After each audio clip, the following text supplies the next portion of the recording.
राजद प्रमुख लालू प्रसाद यादव के मुस्लिमों को आरक्षण मिलना चाहिए वाले बयान पर उत्तर प्रदेश के मुख्यमंत्री योगी आदित्यनाथ ने कहा है कि पीएम मोदी कह रहे हैं कि इंडी गठबंधन से जुड़े हुए दल ओबीसी, अनुसूचित जाति और जनजाति के आरक्षण पर सेंध लगाने का काम कर रहे हैं। उनका घोषणा पत्र इस बात का प्रमाण है। वहीं सीएम योगी ने कहा कि कांग्रेस, सपा, आरजेडी को जब भी मौका मिलेगा ये अनुसूचित जाति, अनुसूचित जनजाति और पिछड़ी जाति के आरक्षण में सेंध लगाकर इन्हें जबरन अल्पसंख्यकों को देने का प्रयास करेंगे।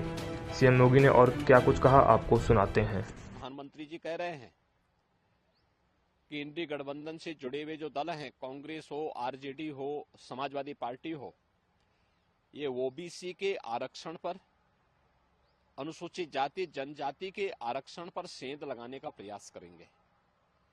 इनका मैनिफेस्टो इस बात का उल्लेख करता है, यूपीए सरकार जब सत्ता में थी, कांग्रेस नेतृत्व की यूपीए सरकार, आरजेडी और समाजवादी पार्टी दोनों उसके घटक थे। उस समय इन लोगों ने रंगनाथ मिश्रा कमेटी और सच्चर कमेटी गठित की थी।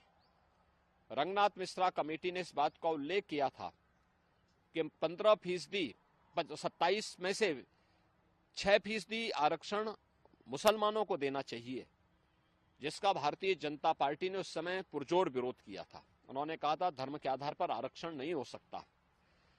फिर सच्चर कमेटी गठित करके इन लोगों ने अनुसूचित जाति और जनजाति के साथ आरक्षण में सेंध लगाने का कुत्सित प्रयास किया था। इसके लिए इन लोगों ने मुस्लिमों की कुछ जातियों को अनुसूचित जाति और जनजाति में शामिल करने का प्रयास किया। भारतीय जनता पार्टी ने भी इसका विरोध किया था, क्योंकि बाबा साहब भीमराव अंबेडकर धर्म के आधार पर आरक्षण के विरोधी थे। उन्होंने कहा धर्म के आधार पर कोई आरक्षण नहीं हो सकता, ये भारत के विभाजन का कारण बना था और हमें कोई भी ऐसा कार्य नहीं करना चाहिए जो देश के विभाजन का कारण बनेगा, और जिसके कारण अनुसूचित जाति, जनजाति और पिछड़ी जाति के अधिकार बच पाए।